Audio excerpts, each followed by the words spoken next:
7 p.m. and it's Tuesday night. I got my laptop on and I feel alright. I got a few joints rolled and my lunch is made. Got my headphones on and I close the door, don't disturb me. It's time to stand up tall and say some things about the shitty world we're living in. With the boys at RACONTEURS News. C'est raconteur, c'est raconteur, c'est raconteur news, raconteur news, raconteur news. Oh yeah.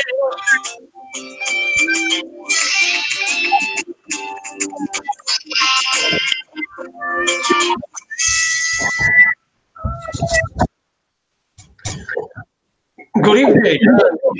RACONTEURS News on Tuesday, the 30th of November. I think I've got a bit of feedback from you there, Andy.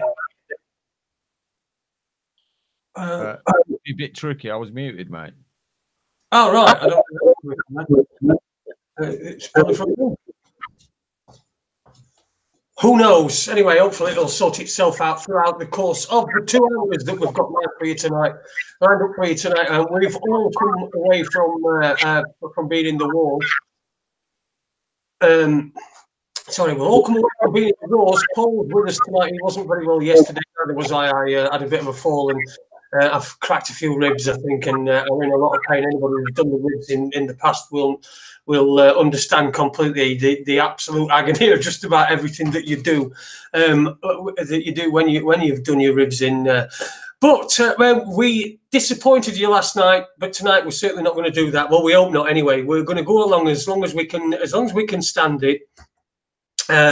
We're just talking about the news. No guest tonight. We've not organised a guest, but we're just going to. I've written a few points down that I wanted to bring up with everybody really, and if the boys have got anything they want to say. Anyway, let's get them on. Let's get them introduced. How you doing, Andy Young? Good evening, Jace. I'm well, mate. I'm well. Just chilling out and getting myself ready for the second half of the show, if you know what I mean. Yes, I think I know what you mean, yeah. I think I've got an inkling of what perhaps we might be talking about. What about you, Paul? How are you, mate? A lot better than I was yesterday, Paul. Been to the doctors today. I had a bit of issues with my shoulder again last couple of days. Been on some painkillers today. But other than that, it's getting there anyway, thankfully. Sound.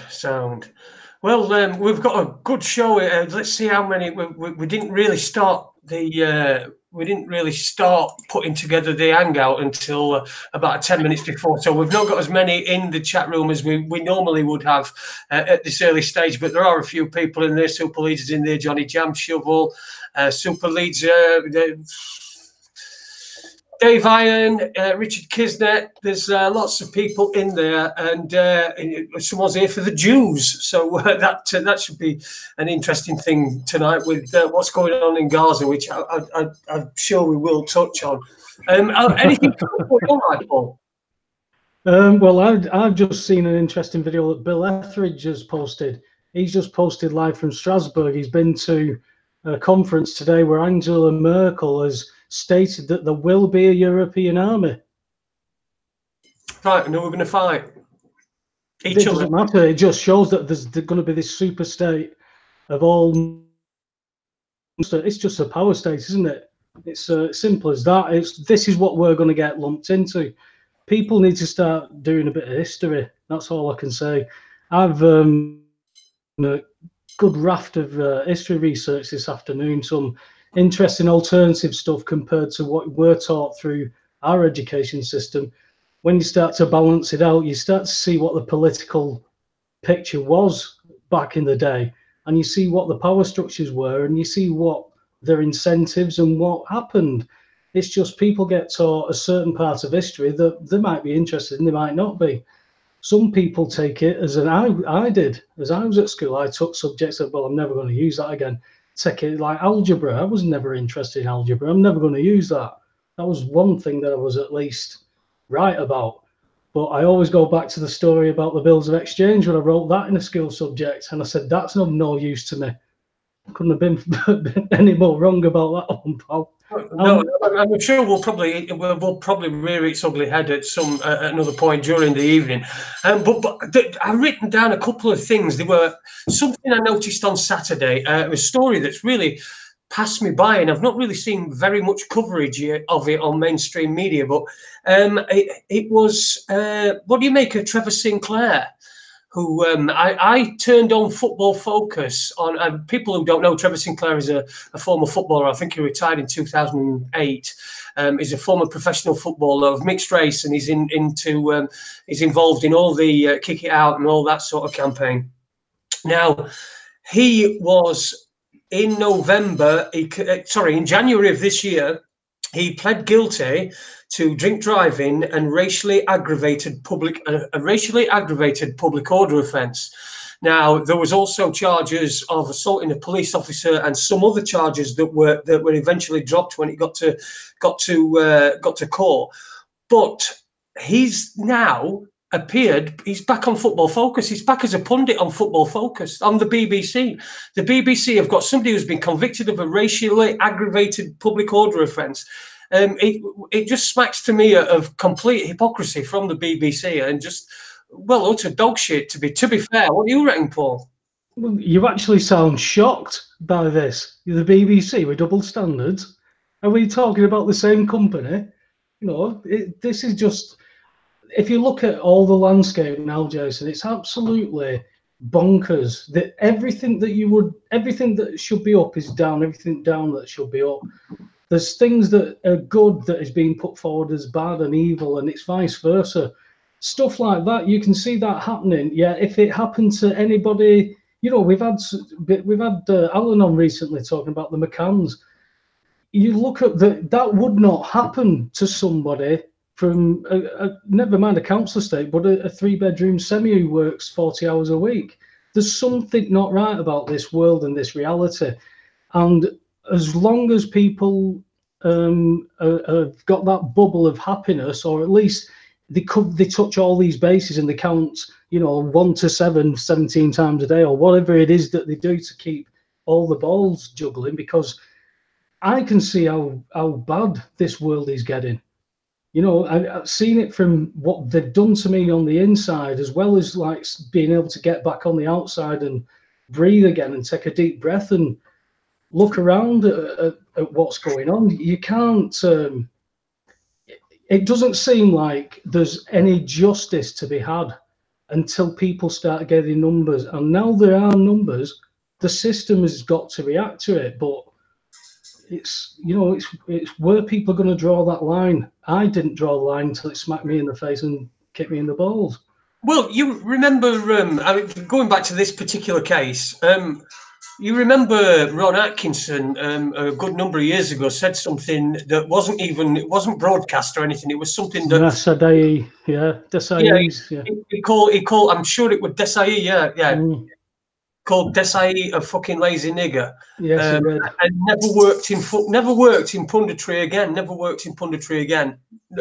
And we're talking about somebody who. I've been to a dinner we one of them after dinner speakers with Ron Atkinson, because he used to be a Wednesday manager a number of years ago and won League Cup in 1991. And I do know that the way that he talks, it's quite candid, and he does mention, because he was the first sort of pioneering in bringing black players into this country back in the late 70s, early 80s, you know, with Laurie Cunningham and Cyril Regis and I think it was Brendan Batts and a number of them. And when I went to a dinner that he was doing the after dinner speech, I was quite shocked, but it wasn't that I was quite shocked or offended by it. I just thought that perhaps he might talk a little bit, he might speak a little bit less candidly in front of an audience of people. But his career was completely over as a pundit. He never worked again. This guy's not even done a year out. In fact, I think it's tomorrow is the anniversary of the offence. I think, or it was the day before, or yesterday. I think it was 12th of November. So he's less than a year, and he's back in the, you know, the public broadcaster, and it, just have a listen to this. This is the double standards that we get.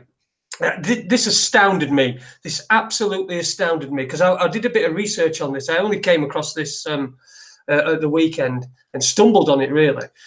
But this was this was a statement from Kick It Out, which is the anti-racism in football organisation, which just, well, it's just a great load of bollocks, isn't it? But anyway, anti-racism charity Kick It Out said, racism is even more regrettable when it's perpetrated by someone who should know better.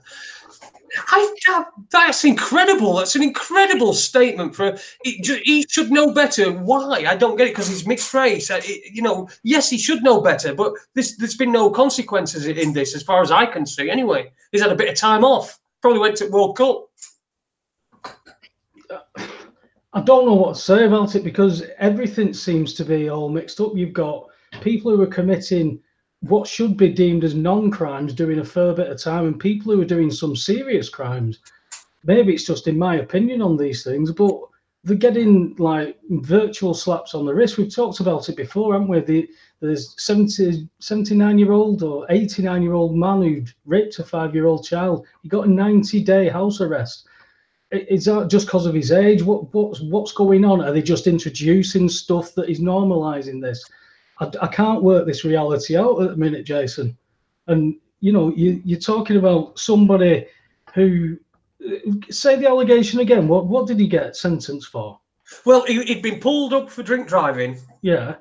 And he was being abusive to the officers.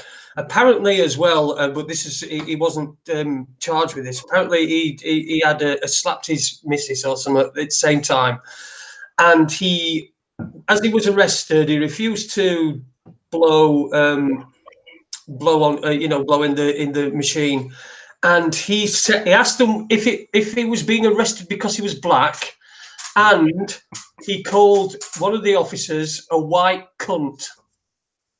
Oh, right. He should know better, really. Racially aggravated public order offence. So that, I mean, which is he mixed with? Is he got a white mother, white father? I have no idea. I ain't got a clue, mate. Well, he's offending one of his parents, isn't he? There. Well, yeah, of course he is. Yeah, but you see, that's that. And also, what he's doing, I remember this from Lennon Honor when he was doing some videos.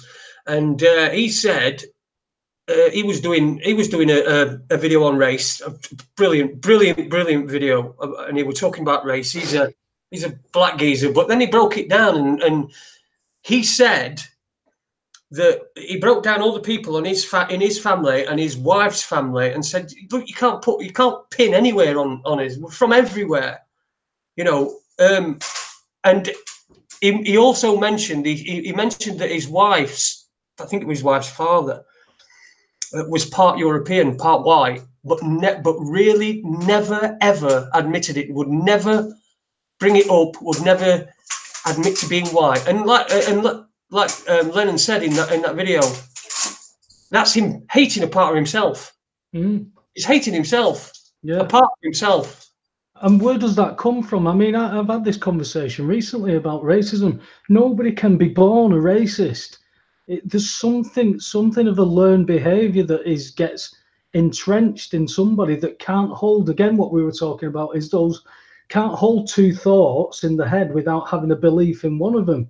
That is what virtually the education system do to children. They don't allow you to critically think about things. They tell you how to think. That's the downfall of the education system. I've had arguments with close family members who they fell out with me basically because of information we were arguing over. And then when it had broke down and he come to me and shook my hand and apologised because he hadn't been open to that information before, because if it hadn't been in his textbook, it wasn't real. You know, and that is what the education system does. It cuts everybody into whatever shape you want to be, but it's in whatever condition that shape will be in, they will mould. Yeah, They don't want a nation of thinkers, do they, Jason? we've got this situation again, aren't we, where we've got people that feel like the victims of this. I mean, anybody who's white or were offended by being called a white cunt, I can't think of anybody, because they're just words and sticks and stones and all that sort of thing. You've got white people who are hating themselves. White people in America are coming out and saying white people are what you've just said. White people are cunts. These are white people who are saying that. What kind of a mentality is that? Because I don't identify myself as white. I can understand why people would say I'm white, because as that colour, I would possibly identify as that. But when it comes to people of race or other colour, it comes down to the simple fact is, if you're a cunt, you're a cunt. I don't care what colour, creed, anything you are. It's how you treat me, how you speak to me, how you address me. I will address you in the same manner. That's how everybody lives, but something is being forced. I mean, if only there was some agenda somewhere that we could, fathom out.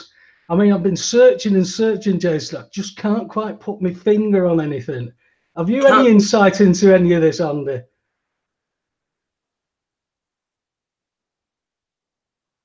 No. Like you said, Paul, doesn't matter what colour your skin is. If you're a cunt, you're a cunt. End of story. I've travelled a bit. I've met people of all sorts of different shades, nationalities, cultures. And what I would always say is that any generalization, like all, I'll take a commonly heard example in this country. All Americans are stupid. Now that's patently ridiculous, because there's some very, very smart, very switched on Americans.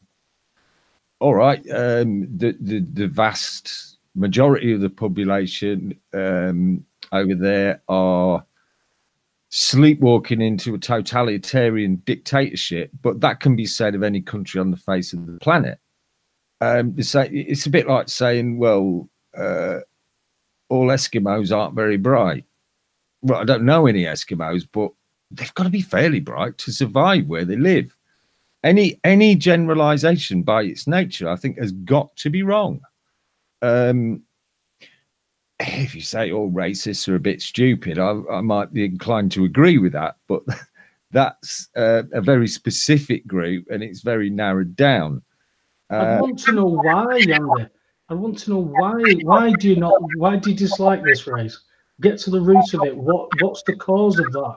Because if it's something you've been taught, then there's something not right with your thinking, in my opinion.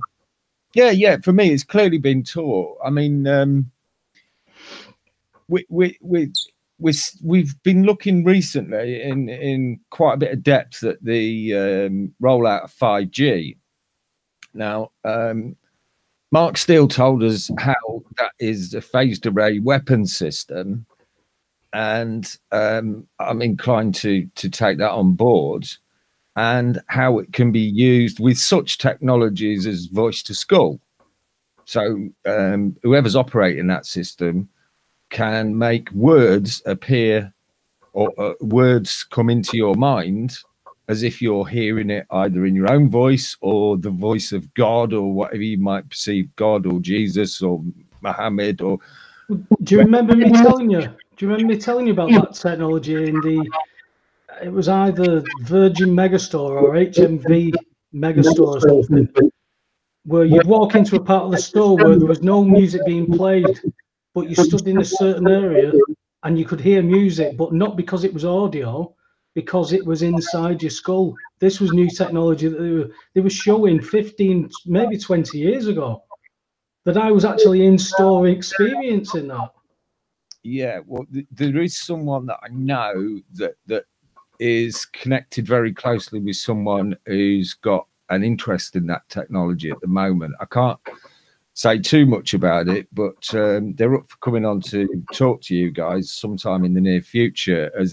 As far as I'm aware, I haven't had an update on that recently. But I was going to link it sort of backwards in time a little bit and take it back to the Nuremberg trials, because when Rudolf Hess, or to put it more correctly, the man who was supposed to be Rudolf Hess, because if you look into it, there's a good chance that Hess was bumped off while he was over in England, and the guy who was at Nuremberg was an imposter. But at the end of his trial, he was given 20 minutes to say what he wanted to say. And he stood up, and one of the things he started saying was that all of the German Nazi leadership were under mind manipulation. The first public mention of such technology. Now, whether that was a technology as we see technology now in electronics, microwaves, that sort of thing, or whether it was technology such as mass hypnosis, it's difficult to know what he means, because the judge ordered him to sit down and shut up 10 minutes through his speech. But it's not like a judge, is it? Is that technology has been around for at least 70 years, isn't it? So that technology been around for 70 years. Now, we know subliminal advertising in the cinema, on the TV, that started way back in the 50s and 60s, where they were flashing up drink Coke and they sold more Coke. That's the basics, though, isn't it? That's only the basics of subliminal. How is this technology, this ability to control what we think, what we believe, what we hear, what we see, how is that being used to distort our view of reality? Because I think the reality that we're seeing now is just a fantasy. There's very little real about it at all. You know, you turn on the room, and what the hell's all that about? I mean, I turn it on, listen for 5 minutes, if I can manage that long, then I end up shouting at it and turn it off again. It's ridiculous. I know. The best thing I ever did was turn the telly off. And I rarely listen to the radio. If I'm in the mood, I'll listen to music that I used to listen to. Maybe the odd new stuff if I've heard any of it. But I'm just,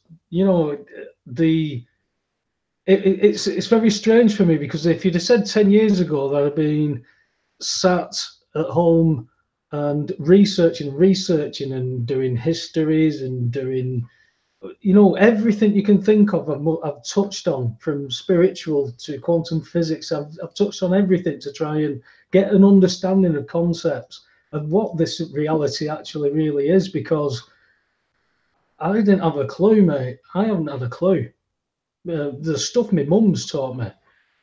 She's taught me how to survive in this system, in this reality, but she had no idea how it really worked. She had no idea how much of an asset she was as a successful businesswoman. As a grafter, my dad had no idea what an asset he was. This is what people have got to understand about different, but they've got to stop using the terms in the system, because they always go back to saving money and this. They've got to change that terminology to try and get an understanding, to try and break free, because it's very easy to get sucked back in. Muted him. What have you muted him for? I'm muted him. He was feeding back, so while you were talking, I just That's not your fault this time, Andy. Yeah, you don't say, Andy, you're muted often enough, do you? You're gonna miss me when I'm fucking gone, aren't you? I think Andy, you muted is a bit higher up than you. Just click on that little cog in the right-hand corner. Well, Tony did say in the chat room there, it's nice to see you back, Andy. And I did say, well, actually, Tony, it's not so much back, more like just hanging around like a bad smell. And saving our ass again tonight. I consider myself here as a technical consultant, short term now, but I mean it's not rocket science, is it? What's money like? Shit, it's worse than it was when I was presenting, man. That's great. Oh, cool. So, listen, What were we talking about? Oh, you were talking about bills of exchange, weren't you? I never mentioned the bills of exchange, did I? I think it took me 7 minutes. Anybody who was in the lottery? It was 7 minutes, apparently. My missus has checked, so it was 7 minutes. I'm sure we'll get a reminder from chat room as well. Hello to everyone in the chat room. Dinny, it's really vulgar, isn't it? He's said that I bet Andy's going muff diving later on, which is, well, yeah. Perhaps he might be. Who knows? He certainly looks like he's got a raccoon on tonight, so around his neck. So anyway, I hope Dinny, I hope Stewie, Blazing Star, Super League, Peanut Man, Steve Owens, and the guy that's a dot. I think that's who is it? Who's the guy who's a dot? Is it Tony? Yeah, it's Tony. Tony, yeah. So Tony, they're all in there. We're bringing you some three tonight, I'm afraid. What's anybody know what's going on in Gaza? I mean, it seems to have all, pardon the pun, but it seems to have all blown up again in Gaza. I didn't get any of that, mate. It was too much feedback. Well, I was just reading some stuff out of chat room and what have you.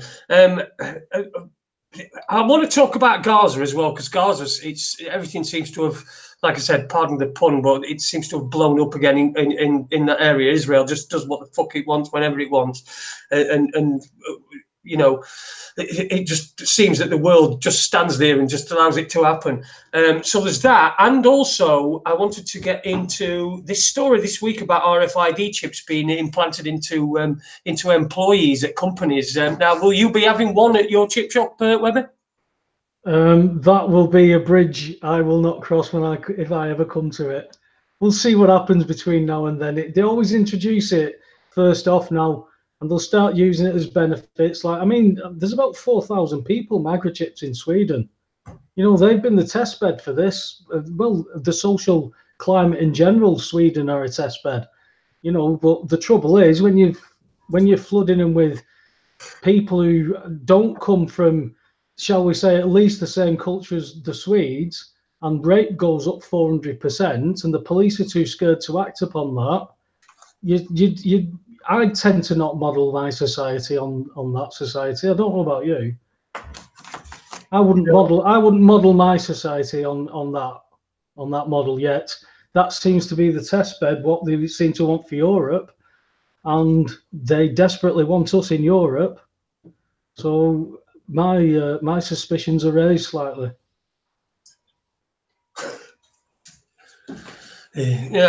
Yeah, I get what you mean. There's serious problems in Sweden. It seems as though they've got a situation a bit like the one that they had in Rotherham a few years ago. In fact, I think it's probably still going on in Rotherham and Rochdale and all these places around here. But yeah, they do have quite a big problem, don't they, with migrants coming into the country? Oh, so it's reported anyway. I don't know because I don't live there, but I have seen footage that has been claimed to be from Sweden, and it seems to be a bit of a melting pot at the moment, and it seems like it could burst at any time. I've spoke to lads I work with who's come from there, and I said, "What's happening over in your country?" And he tried to explain how the government has systematically decimated it by dropping all these borders, making it so lax.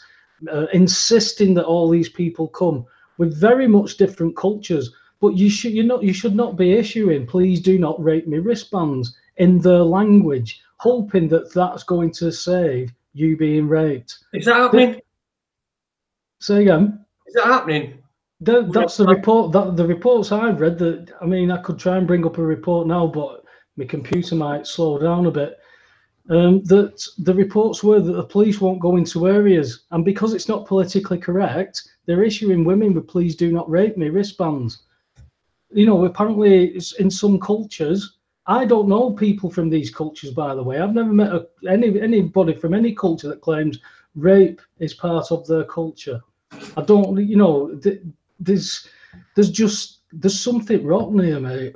There's a horrible stench that's going on, and there's so many people that are involved in it. To think that voting for a political party that's never changed anything, never will, because the system's designed that way, to have faith in that, I don't understand that anymore, because I can see what the system is. I can see the mechanisms. I just don't know, as everybody else doesn't really know what to do about it. I think that's the situation that we've got. We have got more and more people. Excuse me. We've got more and more people becoming aware of that something's not quite right. But again, we've picked out Sweden, but that's happening all over Europe, isn't it? And but then you get these countries. You get countries where we are getting a lot of immigrants from, Eastern European countries, Romania, Poland, and they won't allow immigrants in.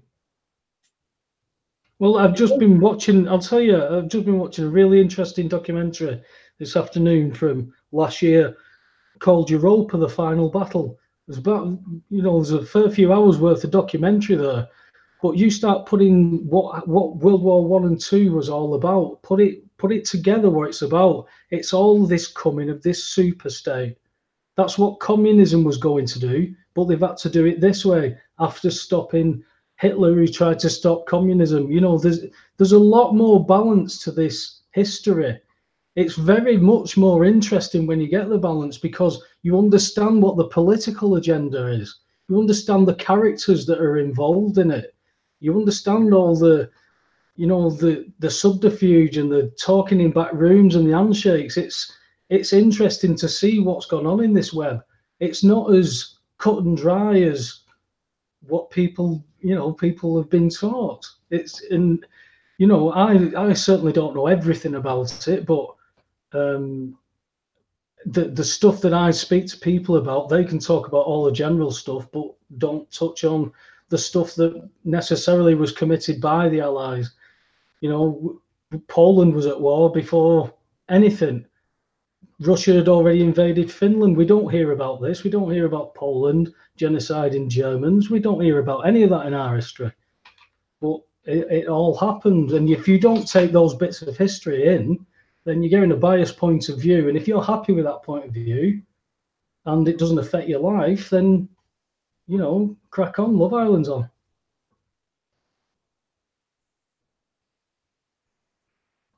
My thing keeps going slow. I don't know what's up with it today. I've had... Hey? I'm laughing. You think it keeps going slow? My PC. Oh, right. My PC, my laptop that I'm using for this, it just keeps going slow, and I'm unable to unmute the mic for a fraction of a second, which is not very much to the layperson, but in radio and Google Hangouts land, it's an age. I don't even know what you're on about there. Well, we're talking. We had some very interesting geopolitical sort of discussions, interviews with a guy who seemed to have a bit of a take on it. I don't want to advertise him though, because I think he's a bit of a prick. But there are interesting aspects to it, and there are, the problem is people pick up on it. You'll get somebody who's lost his job, and then he'll see somebody come over here and they'll get a job, and they'll take vastly reduced pay, because we know that's what it's all about. Pay is reduced because you've got that many people there that are earning what would be a fraction for somebody that's been born and bred in this country. And you can see that where the resentment comes from, where it lies. But you see, people generally tend to just stick on one. Well, you can see where it's fanned, can't you? You can see where that attitude is fanned. It's easy to create a society. If you look at what some of the white papers that they write about demographics, they purposely mix nationalities up because it creates that division naturally. Because, wherever you want to look, people huddle together, people congregate together naturally. Yes, we can mix, but when you've got a certain, say, a predominantly white area, which areas that I grew up in certainly was predominantly white. If all of a sudden, like's happening now, all that culture is now changed. Where I live in a town where if I'd have said 40 years ago that somebody will say that's now known as Little Romania, which it is, you know, in my own town, there's an area called Little Romania. Some people would have laughed because there wasn't that culture there. Now that isn't by accident. That's not racist to say that. That's just a fact. It's not by accident that this is happening. So you've got to then look at what is that agenda. You can't just stop and blame that man or woman because, Jason, you would have taken your family and fled the country you're in if you're being bombed, if you've got nothing. And if somebody says, listen, you can come here and have all this, what are you going to do? It's just being used. It's being used, weaponized. Yeah, and it's been weaponized both ways because then you've got what's all this? I don't quite understand it. This caravan shit that they've been talking about in America. I don't. What is that? Is it just a bunch of immigrants coming in all in one big long line or in a caravan? Well, no, I've seen a lot of footage. There seems to be a lot of people in the articles that I've seen. Whether they're verified or not, I don't know. But apparently, some from Guatemala are now on the way. But apparently, Mexico have offered them status, but they're not interested. They want to come to America. So what is going on here? Because there's something being allowed to happen. This doesn't happen naturally. It's never happened before naturally. You know, if people cross boundaries, people die. That's how it's always been. Yet something's now changed. That is not natural what has happened. That's what World War I and II was all about, to mix these nationalities up. Look at what happened. Countries were dismembered and countries that were created. Countries were created and don't exist anymore. This is how much the demographics have changed, but people who say don't bother looking at history, and people certainly from younger generations.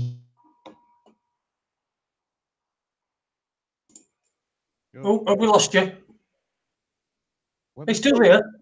Just a little aside, Jason. That film you was on about, Europa: The Last Battle. I had a little chuckle to myself because none other than John Irwin told me to watch that film a while back. Which one? The one that you just mentioned. I think I'm on. Yep. And you go through that powerless stage. What do? I've no power.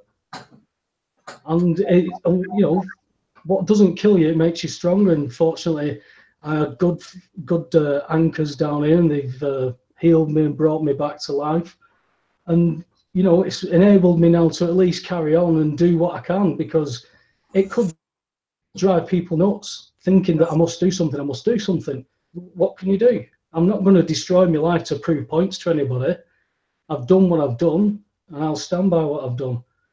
You know, it's time people have to draw that line, and it will get worse. It will have to get worse before people draw that line, unless that miracle happens. And you know, people were talking about a mass awakening. That there was a debate going on social media, and from 10 years ago, this is a mass awakening. Yeah, it's taken 10 years from you know, when I was starting to look into everything.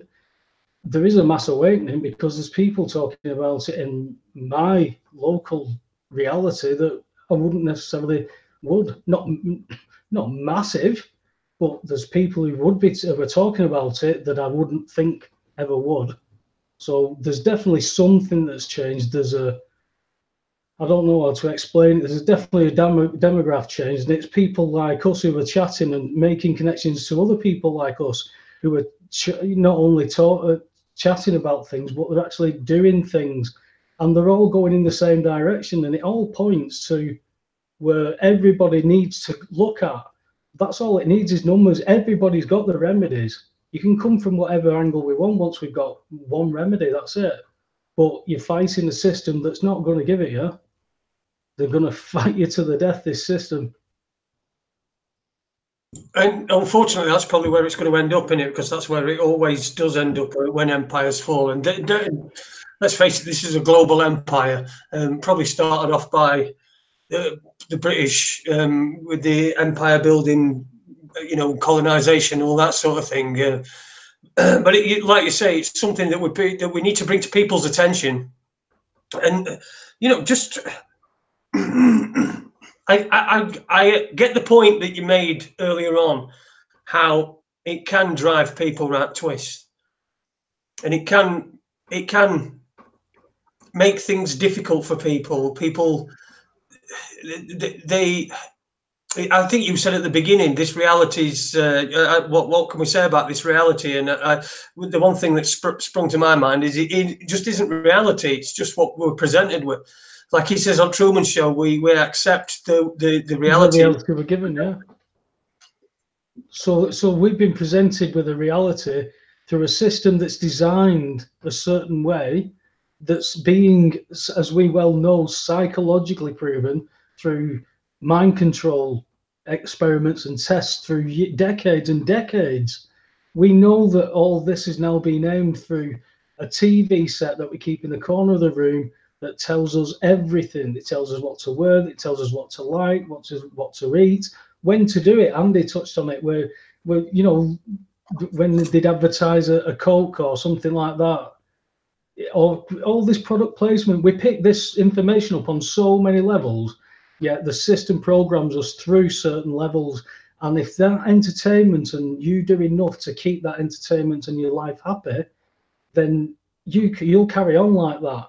Unfortunately, this is choppy waters, and there's many of us get taken down, and some of us don't get back up, and others get lifted up, and we learn to fight again. Some, I'm convinced, are getting out of this system, but there's, with this close to it, Jason, it's what do we do? We can keep talking about it all we like, but what do we do? That's what people are asking, and I don't know what to tell them. I couldn't say, hey, don't do this, don't do that, because that's your family, that's your life. You've got to make these decisions for yourself. Yeah, it's a good idea to switch telly off, though. Unfortunately, it's my only company throughout the day, as Watson's rather aloof. Oh my God. So do you have Jeremy Kyle on through the day then? No, I generally tend to watch crap. But so Jeremy Kyle's not crap. Oh no, Jeremy Kyle's not crap. No, he sorts out people's problems and everything. He really cares about people. He's a good man, Zaza. Yeah, good. Yeah, I've been to the studio. I can believe it. Did you get kicked out? Sat in audience. It were quite amusing, especially when they didn't beep all the things that they normally beep on. Oh, yeah. But I suppose there's one or two of our listeners as well that have been on Jeremy Kyle on the show itself. But yeah, I tend to watch crap, just like old drama crap. I like to watch The Bill. It's on one of these old things where it's just coppers that don't look like stormtroopers. We neckties on and wanted to help people, and that fantasy that you think coppers are. yeah, that fantasy. Yeah. When the reality is they're just a bunch of and it struck me on all these shows and all these things, all these police things. They're always like really worried when someone comes and makes a complaint. I think that's bollocks. I don't think they give a shit, because no complaint ever does. Not these days, anyway. The term complaint in itself is not the right term to use. Do you know what I mean? You're involving yourself in stuff that it's just rigged. It's just rigged to get money from people. People can't make complaints. You make a claim. Make a claim, not a complaint. If you've got a genuine claim, make the claim. If they've caused you harm, they've caused you loss or anything like that, make your claim, but don't complain. That just puts you to somebody who decides whether you're, is he telling enough truth within this legal matters or anything like that? The ombudsman route. The ombudsman route is just stretching it out. It's like tribunals. You know, you don't get anywhere with this stuff. There's got to be a better way. At the moment, we're all directed into this system. You know, the common law courts will tell you that they've got convictions already, but they've no way to enforce them because the system will not recognise. So it's we've spoke about this before, Jason. What do we do about it when the system doesn't recognise that the people have had enough? What have they prepared for? Burn them. What else is there? I mean, that's what I'm saying. So what are they prepared for? Look at our police. Look at the type of police that they're taking in. You know, we've seen this happen before. It's, you know, I've known a lot of police, people who've been in the police in my time. Good people who wanted, like you were saying, what the bill. I didn't live in I can't speak for areas other than my area, but I've told you the story about me with the blank firing gun. That you bring that forward now, that wouldn't happen. I mean, for a start, I probably wouldn't get caught with it for at least 4 years or something because I don't see any police. I hear the sirens a lot.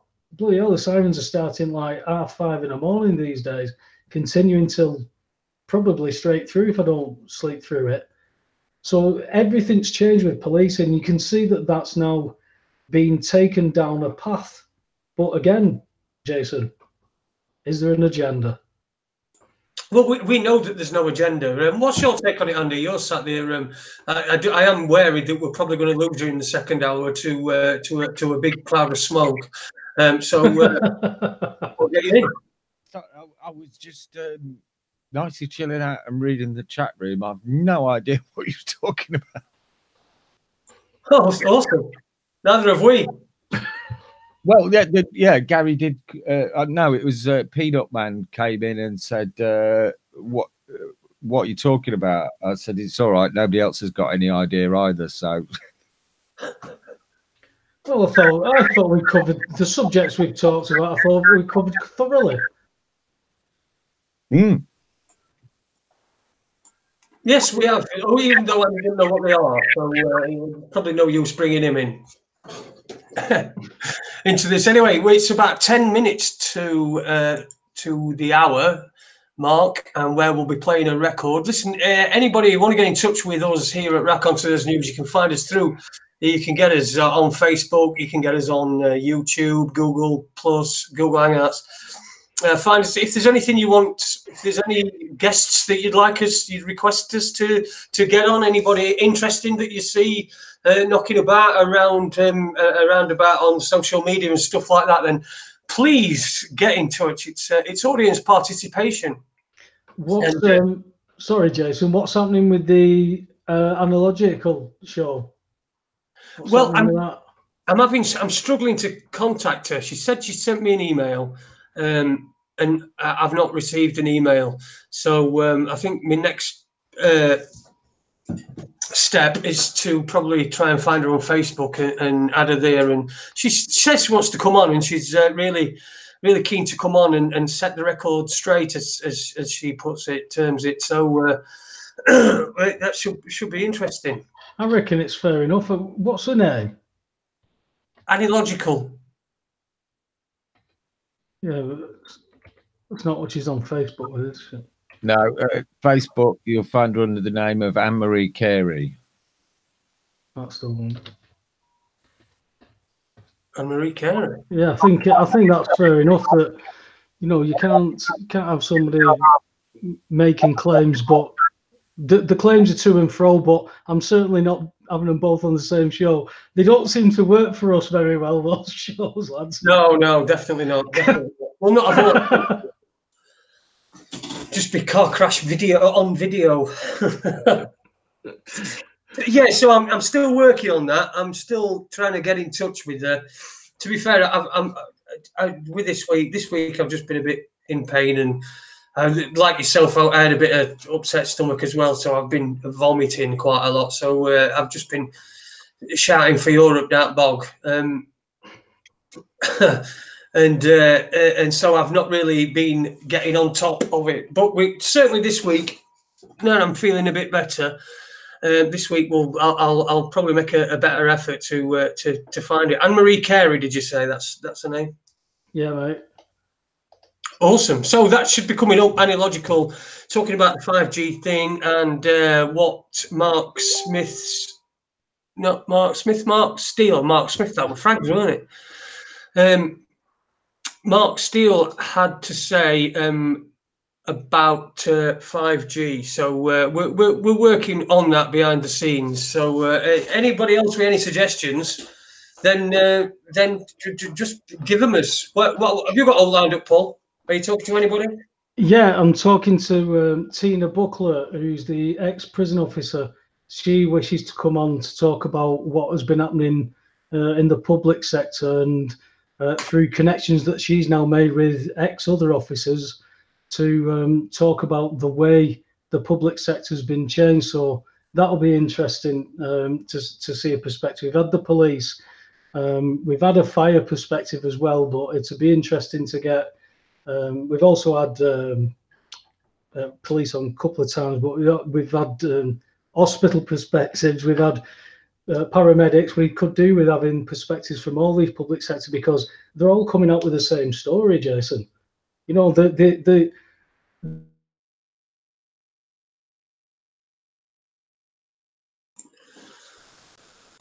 don't know if you just frozen at the reason people, hey?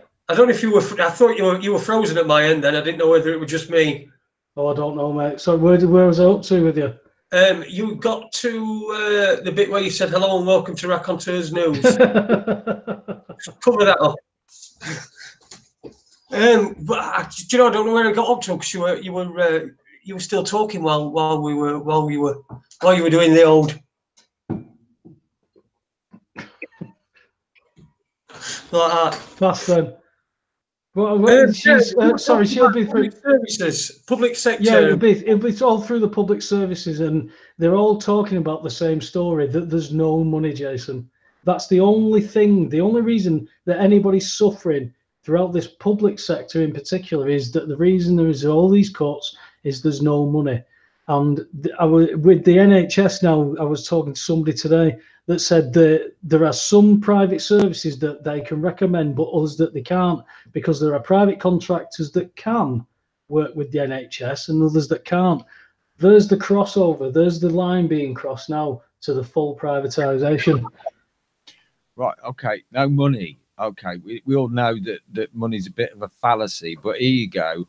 I'll cut the health service budget in half immediately, and all you got to do is stick a 6-inch wooden block under the head end of all the beds and get rid of the pharmaceutical companies and get naturopaths in there and allow everyone to grow and make their own medicine from cannabis. Well, yeah, that would be great if we could actually motivate people to do that. There might be a market for it, though.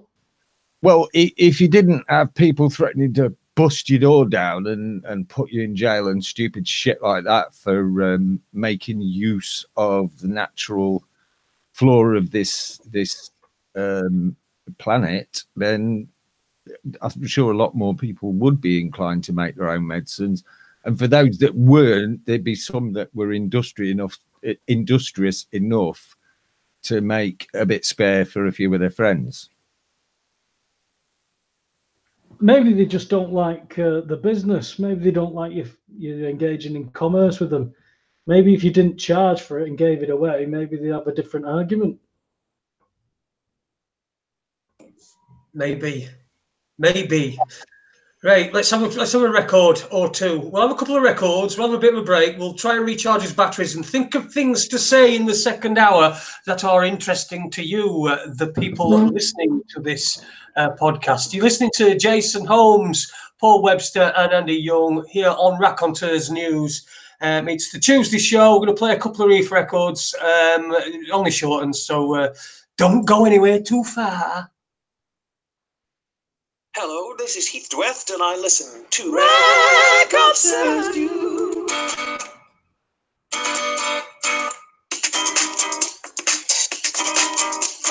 Taking a goddamn news nuisance of myself. Poking my nose in everybody's business. Oh God, will I ever learn? Cause it always backfires on me. I can't control myself no more. So why don't I just stay and never go out? Every day is trouble. Every day is trouble for me. Is it my voice or my face or the clothes that I wear? Cause something's getting me noticed in a bad way. I must say, I ain't looking for a shit, but it finds me. Particularly when I'm out driving. Slow down, you know. It's a runabout, mate, not a racetrack. How the fuck did you pass your test? You're a pest. You got my heart beating in my chest. No wonder I'm so irate. Why don't you fucking indicate? I wish I had a shit gun fire at your window, bitch. Making a goddamn nuisance of myself. Poking my nose in everybody's business. Oh God, will I ever learn? Cause it always backfires on me. I can't control myself no more. So why don't I just stay and never go out? Every day is trouble. Every day is trouble for me. So I try to get my shit done quick. Don't wanna waste too much time on the streets with the bricks. I know they're gonna take my energy. Give me road rage, then I commit a felony. Score some weed, then I drive home readily. Hang my car keys, then I calm down steadily. Plays on my mind when I let them get to me. Load up on roller G, get stone, write a melody. Start getting high, having less of the hunches. Put it on hold while I answer the munchies. Get about the gigs while I'm grinding the bunches. Really need to learn just to roll with the punches.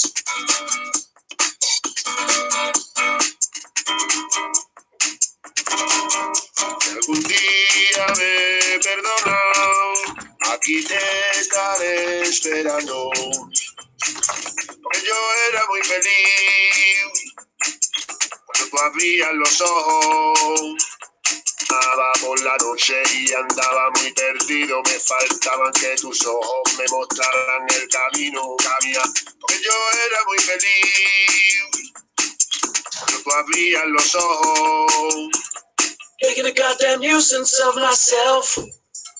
Poking my nose in everybody's business. Oh God, will I ever learn? Cause it always backfires on me. I can't control myself no more. So why don't I just stay and never go out? Every day is trouble. Every day is trouble for me. Every day is trouble. Every day is trouble. Making a goddamn nuisance of myself. Poking my nose in everybody's business. Oh God, will I ever learn? Cause it always backfires on me. I can't control myself no more. So why don't I just stay and never go out? Every day is trouble. Every day is trouble. Every day is trouble. Every day is trouble. Every day is trouble. Every day is trouble. Every day is trouble. Every day is trouble. Every day is trouble. Every day is trouble for me.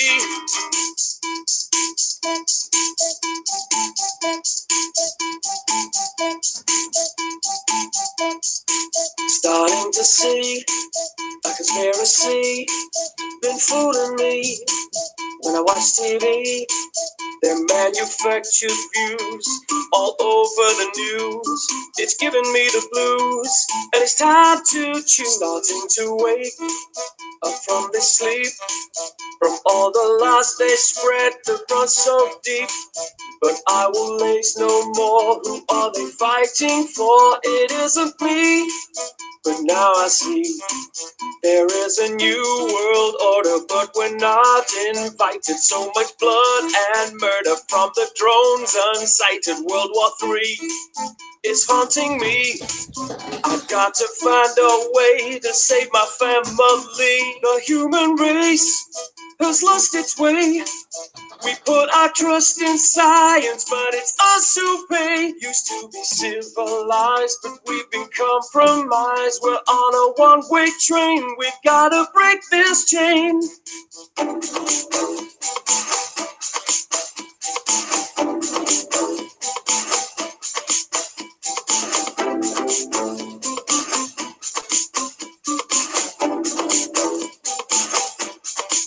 starting to see that we should be free. The powers that be want a piece of me. Should I do what they say or tell them go away? What is the price for freedom? Cause it sure ain't free. The time has come to raise the bar. There'll be nowhere to hide if there's a third world war. So let your voice be heard and let your heart decide to stand and fight for freedom while you've still got time. Wake up, wake up. Wake up, wake up. Stand up, stand up. Stand up, stand up. Wake up, wake up. The time has come to fight. Wake up, wake up. Don't waste another night. Stand up, stand up. What are you waiting for? Stand up, stand up. Oh, they're gonna soon be at your door. And welcome back to Raconteurs News Tuesday edition, part 2. It's the second hour. Me, Jason Holmes. We've got Paul Webster and Andy Young, who is limbering up for the holiday of a lifetime after he finishes with us. He's just sort of winding down a little bit. So I listen. I hope we had a good comfort breaks, you fellas, and thought of some other subjects to talk about. But I just want to. Oh, shoot, hang on a second. I don't know why the UK column's coming on, but it did anyway. The UK column just burst into... See, that's you with your Brian Gerrish talk, Webby. He's now bursting his way onto my laptop, onto my computer. But what... We were talking in the first hour, well, about various things, but the main point really that we came to is that people, until it affects them, aren't really going to put any concerted effort in. There aren't very many people around who like to do things for other people, and you know, a lot of I'm all right Jacks and things like that. But when you've got a society where you've got this advert on TV, and there's this guy, and he's in a supermarket, and he's got his phone on him, and he's looking at his phone, and somebody's ringing on his doorbell, so he can answer his doorbell from wherever he is, right? So you're always in, and the tagline is, "Can your doorbell prevent crime?" Now, this kid, they have a bit of an exchange. He says, I've lost my cat, mate. And he says, no, I haven't seen your cat. All I've seen is you looking through my window. Now I want you to see me. I want to see you leave. And if I were that burglar, I'd think, well, that cunt's not in. I'm having that house. He's obviously not in. He's obviously, so you can hear beeping going on in the background because he's in the supermarket. Then you've got a similar sort of product, this Hive product. Hive seems to be everywhere, doesn't it? Yeah, funnily enough. I don't want to say it, but it's one of the buzzwords. Yeah, right, pun intended. But yeah, there's this thing called Hive, and what you do is you put it in your house, and it watches your house, and you can watch your house from wherever you are inside. Like, so you get your dogs, and your dogs are in house, and you can watch them and make sure that. Why would you want to do that? Why would you want to do that? Right? If what you're going to do is see dogs ripping shit out of a house. You're stuck. There's nothing you can do. You can watch it, and your night's already been ruined. It's been ruined because you've been watching your fucking Labrador ripping shit out of your beanbag. Because instead of having a lovely night out and then coming home to that devastation, which would be, you know, terrible in itself, but it just seems to me like we always want to see things and be somewhere where we're not, you know, and being here and being. How many people who are on friends on Facebook met face to face? Not very many. There'd be old school friends and things like that, work associates, colleagues. But other people are just like, you know, people that add you as a friend because they're perhaps a friend of somebody that you know, and they're just being nosy and what have you. So it's this wanting everything instantly. It has to be instant. I need to be able to see that my dog's ripping my house up just so that I can ruin this evening out that I'm currently having. Whereas if I just enjoyed my evening out, I get home, I notice the devastation, and I clean it up forthwith. Go on. Sorry. I don't know what to say. I'm not going to beanbag, but I personally wouldn't want something like that. If I can understand that there's a lot of fear with stuff like that as well. A lot of people I know have got security systems similar to that. I don't think I know many who've got the doorbell thing. I mean, I've seen a few clips where they watched two fellas try and jemmy in, were dressed up as like postmen. They're just about to jemmy in, and somebody shouts through the loudspeaker, "Get away from the door!" and they go running off. I've seen articles like that, so I can see how some of that technology, but yeah, I can understand it. It's a devastating night. You might as well just go straight home, aren't you?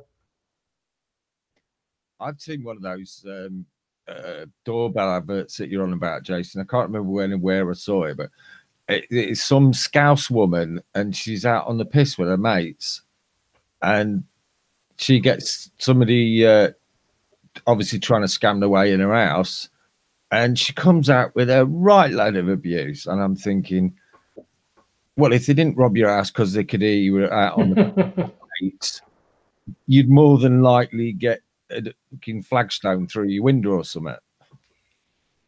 It's beyond. I mean, the way you see people acting in Tallyland, I mean, surely people must look at it and think, "The fuck are they on?" You know, they don't go, do they, Andy? That's the thing. They don't. It's like watching. The whole world is living in Stepford. And for those of you who haven't seen the film Stepford Wives, I recommend you go and watch it. I mean, yeah, but there's different parts to it, isn't there, Andy? There's Stepford. You've got Stepford, Manchester, Stepford, Liverpool. They're all different stereotypes. I mean, you've got kids in the inner city areas now. Some of them are feral, you know, and there's no consequences to them. They're not asked about jail. They're not asked about anything. These kids have, you know, some of them have grown up with no prospects. They've grown up and become these kids that think it's all right to pull a gun on somebody because they've called them a name or something like that. This is the level what society is being, well, it's obviously must be falling naturally into, because Jason keeps telling me there's no agenda. I don't think there's anything natural at all about it, Paul. Exactly. It's quite clearly the way that we've been engineered, we've been nudged, we've been cajoled at every touch and turn. We're having it pumped through our ears, eyes, you know, everywhere we go. I mean, you can't even go to the bloody pub these days without there's a tally there.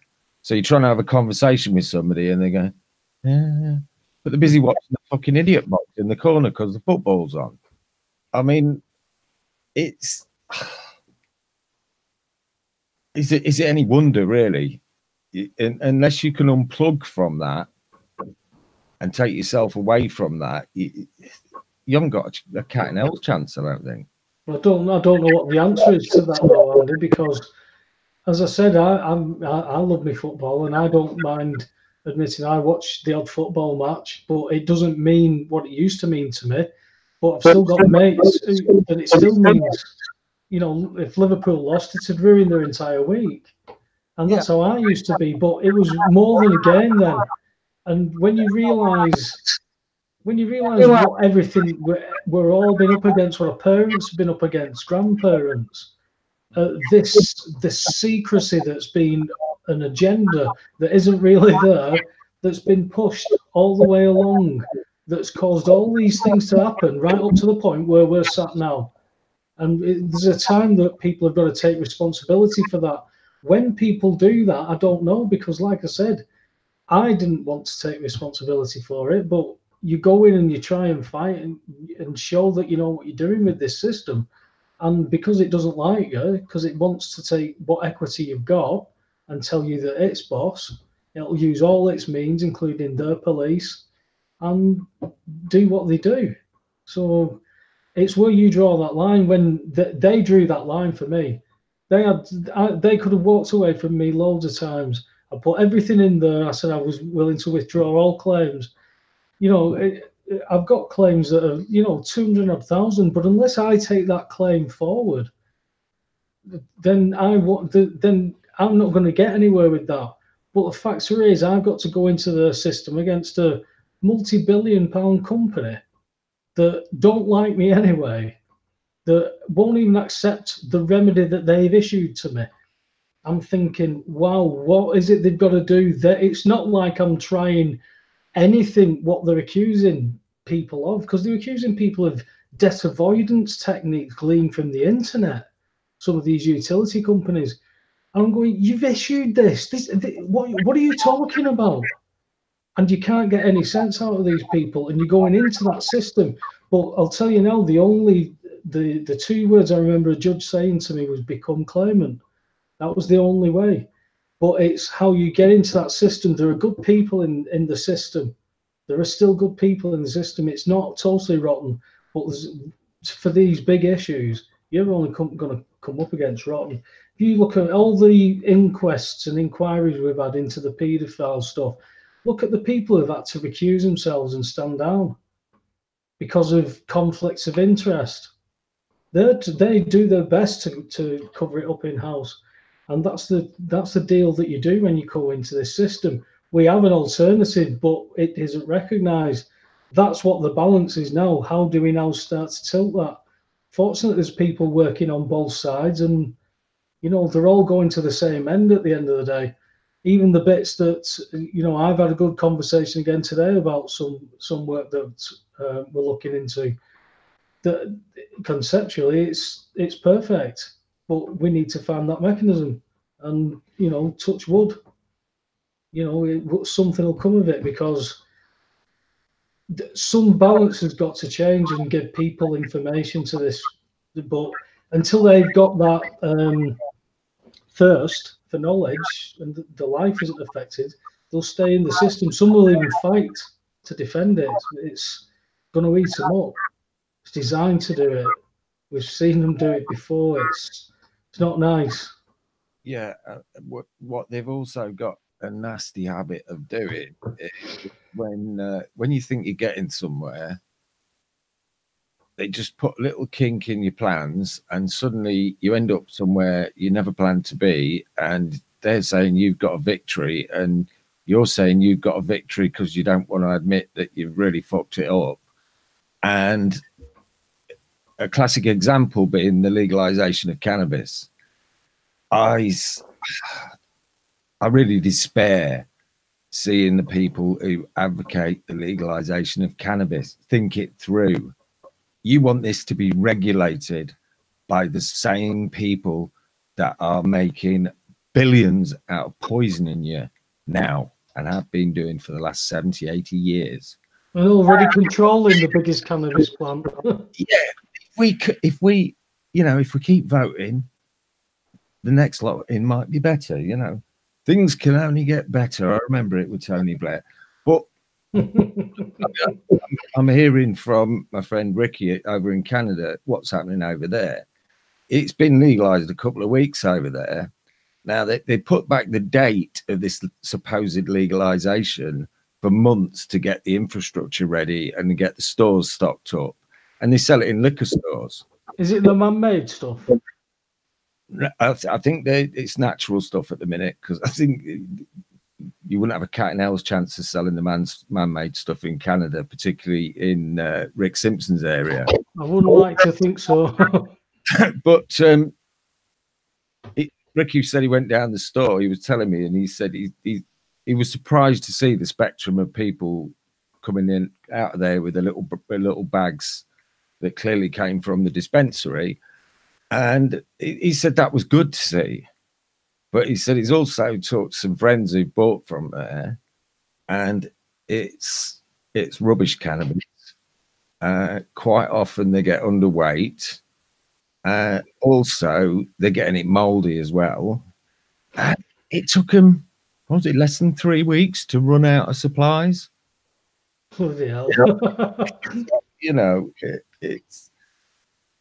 They're doing what they're doing with a very, very sly plan in hand to completely destroy. They say they can grow 4 plants over there, but pretty soon it's going to be changed. You've only got to use state-approved seeds, which will be Monsanto, which will be Terminator seeds, and they're going to really bugger it up, and it's the rollout model for the old empire. Well, it's a load of bollocks, really, isn't it, Andy? Because we've got a few centuries of government-sponsored drugs distribution, and they've done quite well at it. You know, ask the Queen.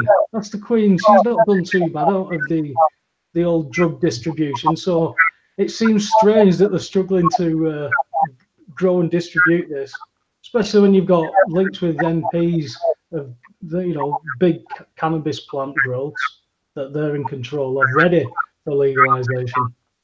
I think the failures in the system were obviously there by design. They already knew that Canada was the biggest nation of pot smokers on the planet. I don't think they realised that it would go close to 100% when they made it legal. No, maybe not. But the likes of Rick's work, that's done a lot, because the stigma, I know people personally who I wouldn't have thought, cannabis was a no-no. They'd call somebody a druggie whilst they're drinking a pint and smoking a fag. They'll call somebody who's having a joint a druggie.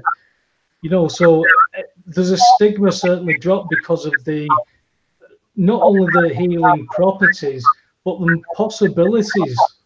We're seeing that this works for all kinds of different ailments. We don't know specifically yet, because that's what we get told. There are no benefits, particularly for cancers, no proven benefits of cannabis. Well, technically they're right, because legally they must state that, because there's no basis of any trials to work any findings from. Mm. Well, they're telling us all now that we're living to an older age, and that's putting us straight on the pension system and all sorts of bollocks like that. Have you seen the Jonah tax over 40s? They're going to put an extra tax on over 40s to cover that. Yeah, but you've only got to take a walk around a pretty ancient graveyard and have a look at the ages of the people on the gravestone. Yes, some died in infancy, and you see a few of them about, but you also see that in modern cemeteries. So, I think it's a complete fallacy. I think we actually die younger now. I mean, look, 1 in 2 people life, and a big percentage of that will treat the word cancer as a death sentence. Yeah, we're told we're living longer. That's a strange thing that you touch on there, because I had a conversation a few weeks back with a fellow who'd recovered. Or he knew somebody who'd recovered with cancer, and he said he didn't even realise he was ill until he had a diagnosis of it. And it was when he heard that word cancer, that's when he spiralled. Do you know what I mean? Fortunately, through people who can heal people, he's back on his feet, type thing.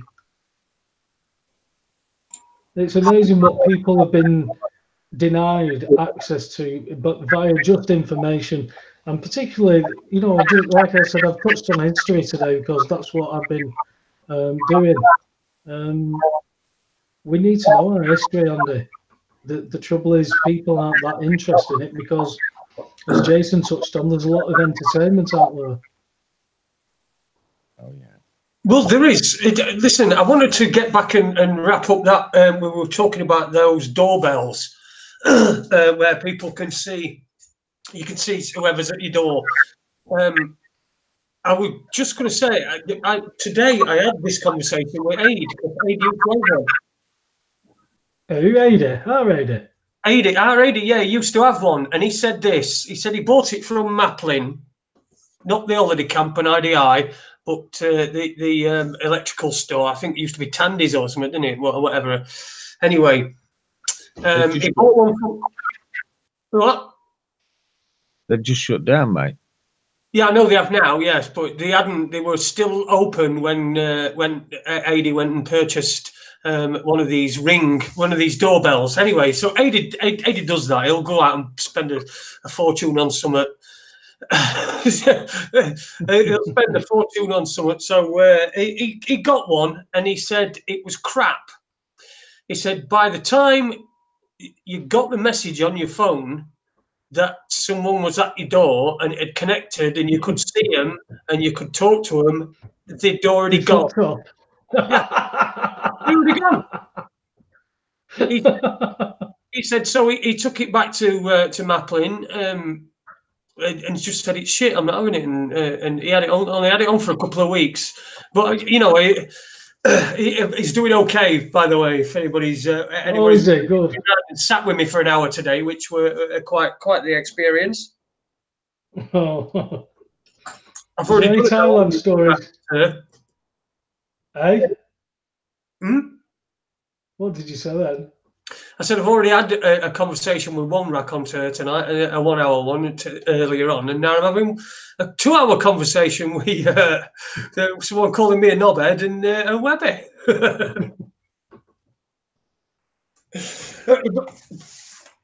Where are we? Right, where are we going here? Have you wrapped up about the doorbells now? That's the wrapped up. I just wanted to get that in there. I'm glad we've got the doorbells out of the situation. Geopolitics can wait. A good Adie had one and it will wank. That's what it says on the notes here. I'm pleased to hear Adie's all right anyway. Yeah, he's sound. Yeah, he's you know, he's missing. He's thinking about going back to Thailand for Christmas. So bollocks, really? Yes. I'll tell you what. I'm glad I'm sat down. Yeah, he's just trying to get himself a half decent price flight, and then he'll be on himself a Christmas present.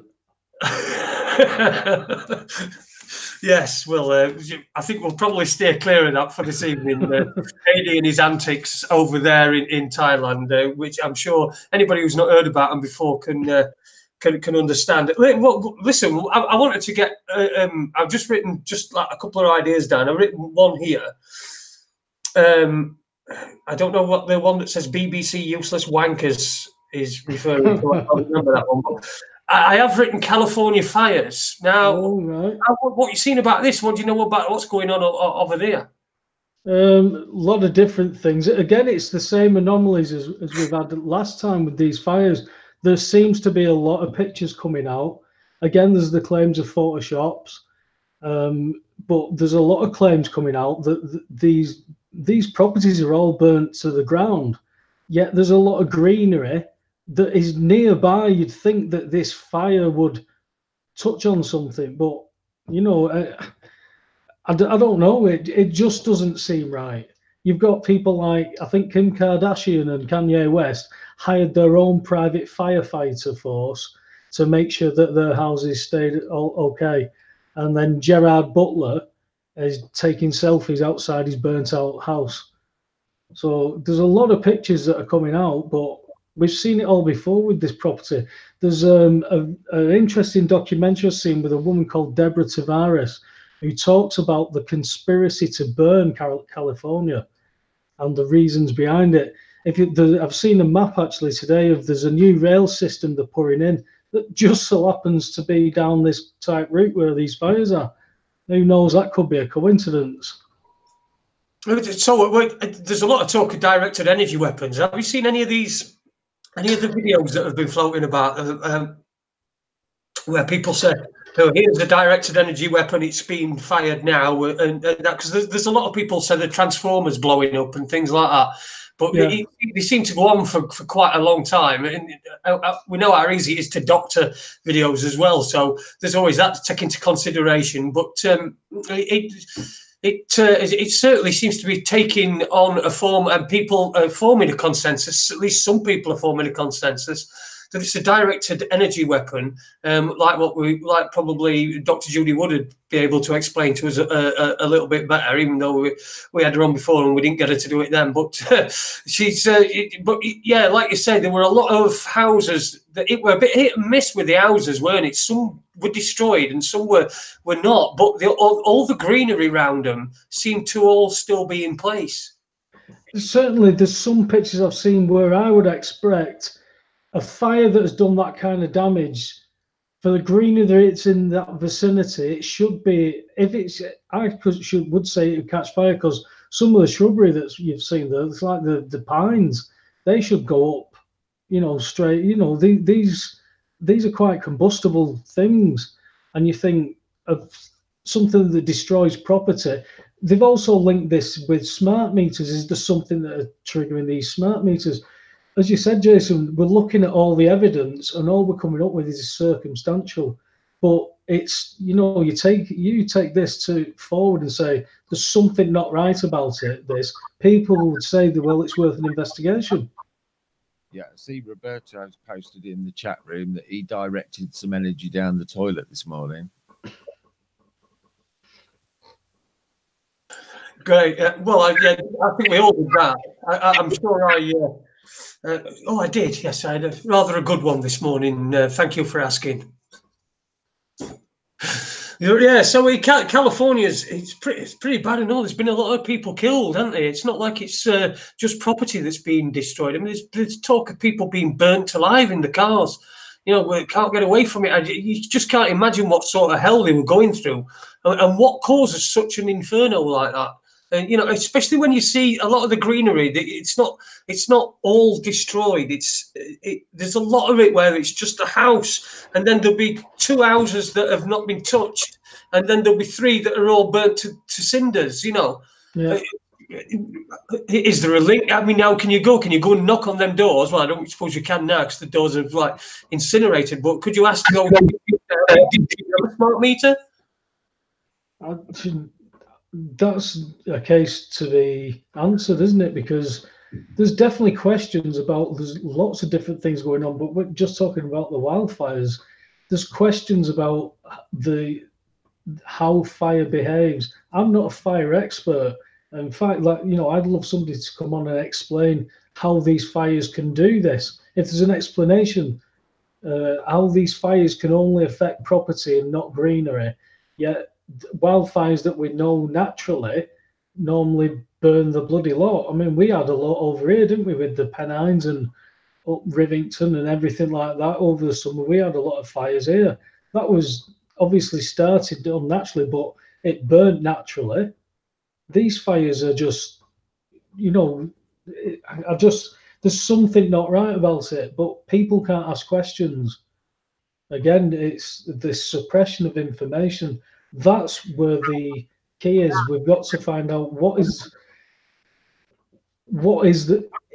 or if there is an agenda. Is it a coincidence that there's this rail line? Is there a coincidence that we're having a rail line? Is there a coincidence we're digging up graveyards and moving cemeteries to have this rail line? What's going on with people? You know, we're in for interesting times, that's for sure, mate. What you've also got to be very wary of, I think, Paul, is I remember when the last lot of California fires were on, shortly after that, we had Andrew Johnson on. And he mentioned it briefly in passing when he was talking to us, but he was saying there was so much disinformation people were putting out there. They were putting videos out that weren't even original. They were videos that had been used before from somewhere else. There was a lot of photoshopping going on. There was a lot of people claiming this, that, and the other about smart meters when the research didn't back it up.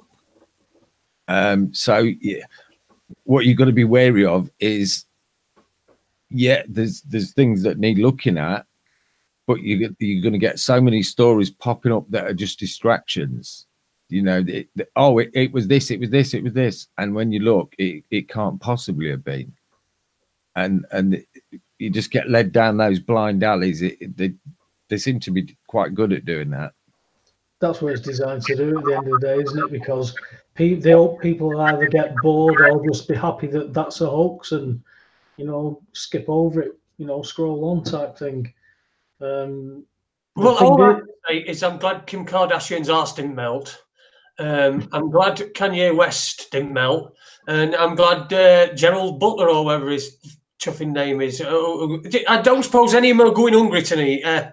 No, but his house went. His house did go. He took a selfie outside it. So he did, but the others, they pay for their own private fire service.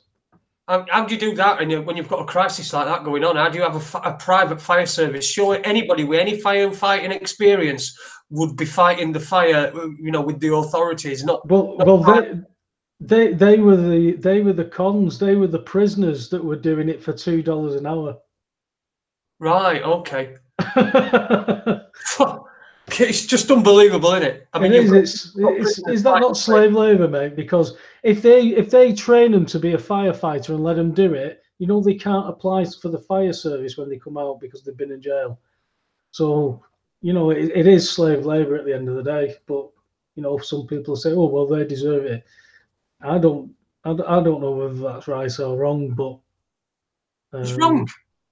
Well, the thing is, all the system is designed this way. People have got to wait that this system is designed to do what it does, and as long as people still have an idea that they're winning, or they're at least breaking even with the system, because it's the only thing that they know and the only thing that we know, you know, it's got to change from there, because we can't carry on with how it works, mate. Because everything that they said to do, they were going to do for centuries, they've virtually got done. The destruction of families, destruction of private property, religions all over the place, the arguments, the anger, the hatred that's being whipped up, because I can't see how it's a natural basis for people to live in. I think it's a manufactured thing that, you know, particularly I can speak from my generation. They grew up in after the war. Well, our information was very limited. You know, I thought my mum and dad were quite knowledgeable about war and, you know, banking and economies and stuff like that. And you know, how little did we know. And how little do we still know? I mean, we do know that something's not right, and Exactly.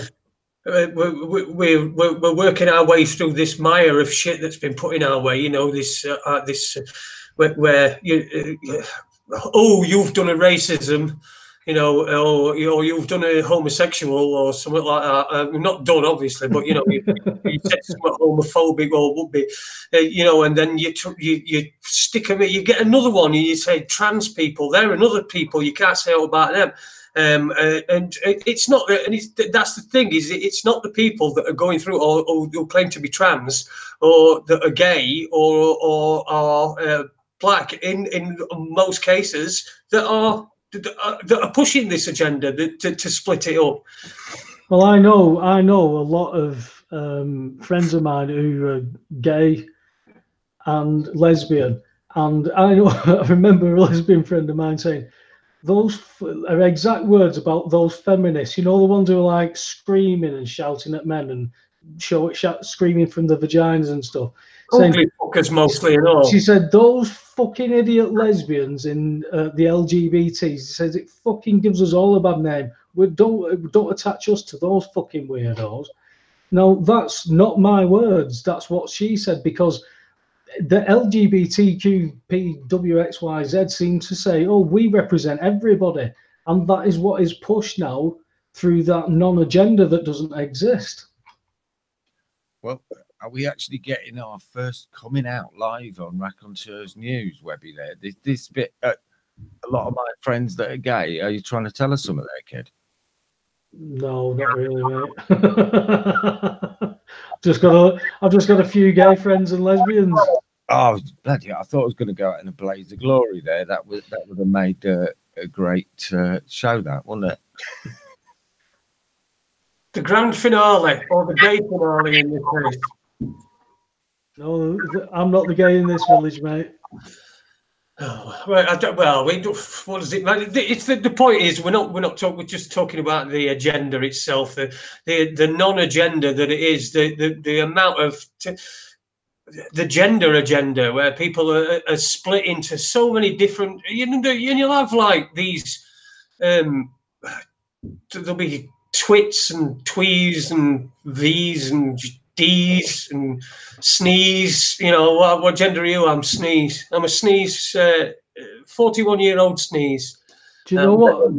But you know, it's just it's obvious to see that there's an agenda, but there are some people, certain people, that don't see an agenda. Hey, Jason, my friend Jolie posted today where this guy who showed all these photographs of him with his mates in the LGBTQ movement in his hot pants and showing his arse and everything. And he showed a step-by-step guide how to remove your cock and balls. DIY. And he did it at home, and he shows how to do it. Can you believe that? Somebody has got to that state where they're going to do that. I can't even say that without closing my legs tight. That there's something not right. There's something not right if that's happening in the world. I don't know what to say about that. Well, I'm sat here with my leg tightly shut. Exactly. And this lad, I'm telling you, Jason, go and look at it. He shows it. He takes selfies with it. But, you know, he's got his back to you, holding his cock in his hand, with round his back, taking a selfie in a mirror. I'm going, what? Wow, that is just amazing that somebody's in that state. What are you going on? No, this is what a post that a friend of mine posted as a blog. And it was this lad who does a blog on it. Then he showed step-by-step guide to remove. It sounds like a post on AidNet. No, it weren't Thailand, mate. I don't know what country it was, but my God, what kind of state have you got to be in to do that? Can you see how that could easily be faked? And it could be. Well, I would imagine it could be. I would imagine it could be easily faked. And it could be easily real, though. That's how fucking stupid it is. You know what I mean? If they fake it, and then kids who are mentally ill, yes, is bad. That are brought up think, right, I can chop my cock off and my balls, save NHS a load of money, and probably bleed to death in a lot of cases because somebody will do that, won't they? Somebody will try that. That's what I mean. It's oh my God, the world is absolutely bonkers, pal. The world's gone mad when anything that you talk about other than, you know, basically right down the mainstream, you can't really go right, you can't really go left, you certainly can't explore anything because we're just going with everything now. The world's very busy. Everybody who I know is far too busy. You know, the kids are in daycare, then they're straight from school, then it's swimming, then it's football, then it's cadets or whatever. It's all this kind of stuff going on, and they don't have time to do any research. It's very I can understand the difficulties, and then the people that are there with, you know, a family of 4 with a mortgage, discovering all this stuff. Even the ones who haven't found themselves in any predicaments or in any trouble, those people are then trying to learn it as quick as they can against that corrupt system. And the other people see what is happening, and it scares them off. And it's when we get those numbers, because I had a conversation today about, well, they can't. There was a conversation about. Remember, I was talking about Judith, who ended up being sectioned. She was being held. Well, she's out now. She's been released. She's cured. She's totally fine. So that's good news that I've heard today. Now, I had a conversation with somebody in regard to using what they seem to be doing now with people going into the courts with decent arguments, is looking for a reason to section them under whatever mental health act, and the disappearing people. Somebody's posted information earlier about Melanie Shaw. She's being put into a psychiatric mental hospital unit now. I don't know whether that's true. That's unconfirmed. It's just a post that I'd seen on somebody's blog. So there's a lot of strange things happening, Jason. I don't think could predict anything at the minute, mate. Apart from it's going to get madder and madder and madder. I reckon that's a fair bet. I reckon that's a fair bet. Is there an argument for stepping back and just looking at all this madness and taking it for what it is, and then just and ignoring it? You know, you've just got to ignore it because it's just insane. You get people getting the doors kicked in because they've cheated on a game on an Xbox. You know, you get it. They won't go, and an old woman up road, gets beat up in her house and robbed, and they can't go for 4 days, and then they give her a crime number and a victim support leaflet, and then she rings victim support up, and victim support leaflet is on an 0845 number, which is a pay rate, and it's costing her about 25 pence a minute, and she's on that phone, and this is just the way we've gone. But yeah, if somebody writes something on Twitter that somebody else, and in this case, I would say who deems themselves as a minority in some way, because there's that many ways you can be a minority now. I can be one. I am one. Yay! I'm a minority. But it's.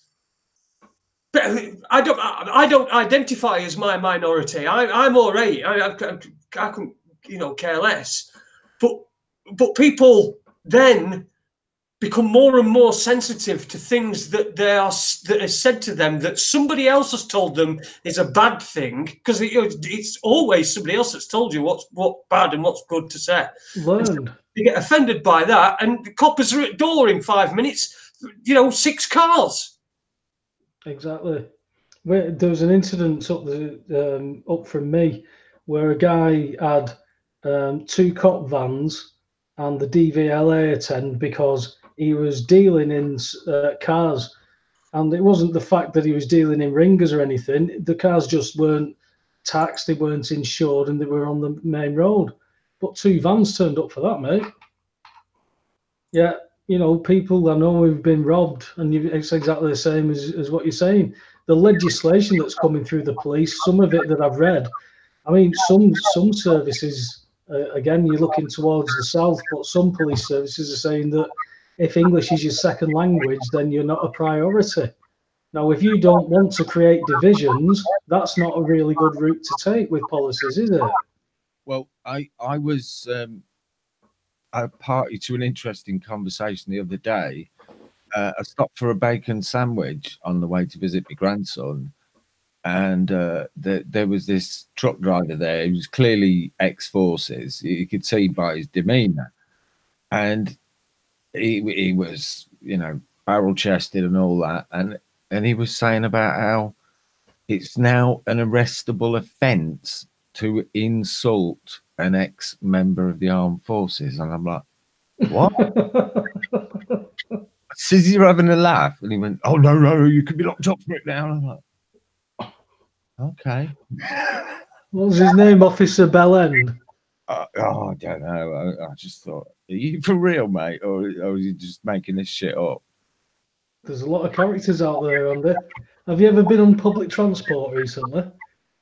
No, I try and avoid it at all costs. It's not good for my nerves, mate. No, I've been on it a couple of times. I've had some interesting rides. Not like Wiggies though, Jason. Oh, I get a stiffy on Wiggies. You see what? That's another thing. Public transport. We had this thing that happened here in Sheffield a couple of weeks ago, and it's a tram train. And what it does is, because we've got a tram system here in Sheffield, and it's incorporated the part of the tram tracks and some train tracks to be able to extend out and go over to the sunny shores of Rotherham. So it goes along there and then goes back onto a tram system and works in the same way. So it's all loaded up. Do you know it was budgeted for 17 million? And it came in at, I think it were around about 60 million. That's how much it ended up costing. So we were massively over budget.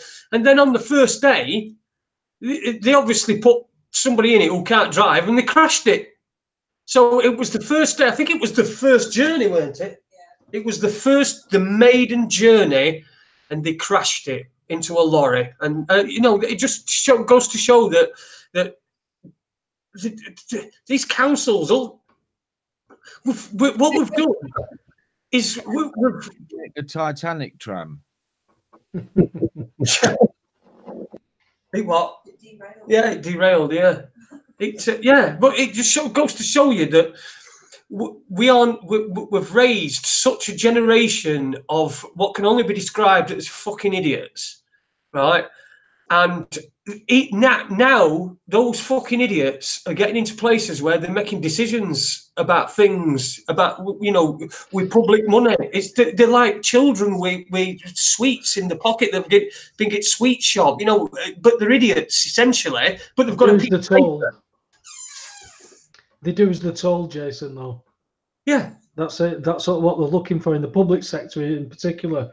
Like I say, there's police that are joining now. They're looking for a certain type of police, and like I said, the good police people who were in the police have left because the policing had changed. We had Michael Feely on. He confirmed what he witnessed. He was in the police service, best part of 20 years. So you're getting confirmation of stuff that is being claimed. You see the changes that are happening within the system. You see that the banks are using the usury system to steal all the equity and leave us with all the debt. And we've seen where this goes. We've seen what happened with the Weimar Republic. We've seen now that all the bonds and trusts seemingly going through Wall Street and going through the American system.